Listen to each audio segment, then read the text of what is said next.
Kailangan ho natin maglinaw bakit ho kinukuha po yung mahabang panahon. Kasi we wanted to establish a pattern of unexplained wealth and underreporting or overreporting po ng SALN. Ng atin po nga pangalang Pangulo when she was Vice Mayor, and now as Vice President. Kasi doon naman ho natin makikita yung paglago po ng net worth ng atin po nga pangalang Pangulo. So from 7 million in 2007 to 88 million in 2024. So ibig sabihin, doon natin makikita from the other financial documents na pagka ho merong hindi talagang malayong malayo for talagang malayong malayo for talagang malayong malayo for talagang malayong malayo for 88 million, edi underreported yung salary.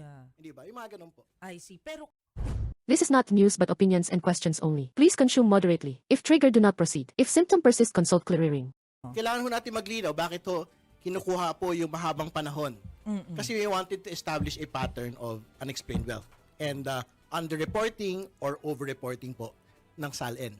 Ng atin po nga pangalang Pangulo when she was Vice Mayor, and now as Vice President. Kasi doon naman ho natin makikita yung paglago po ng net worth ng atin po nga pangalang Pangulo. So from 7 million in 2007 to 88 million in 2024. So ibig sabihin, doon natin makikita from the other financial documents na pagka ho merong hindi talagang malayong malayo from 88 million, edi underreported yung salary.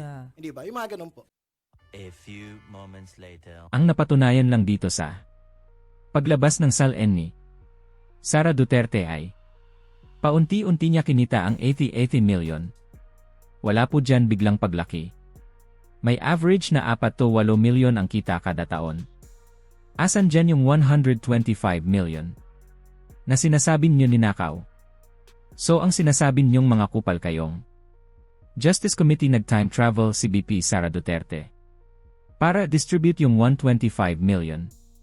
Normal lang yang minsan may lost, minsan may magandang kita. Makababayan, wala po dyan biglang paglaki.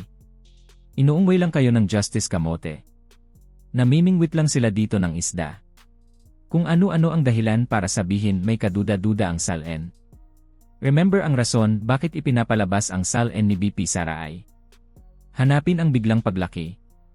Wala po dyan biglang paglaki. Dahan-dahan ang paglaki ng kanyang SALN. Ang nakapakita lang dito ay dahan-dahan trinabaho ni BP Sara para makaipon ng 80 million. Pahiya ka dito ridon. Hindi malayo ang paglago ng SALN ni BP Sara. Yung ilong mo lang ang malayo.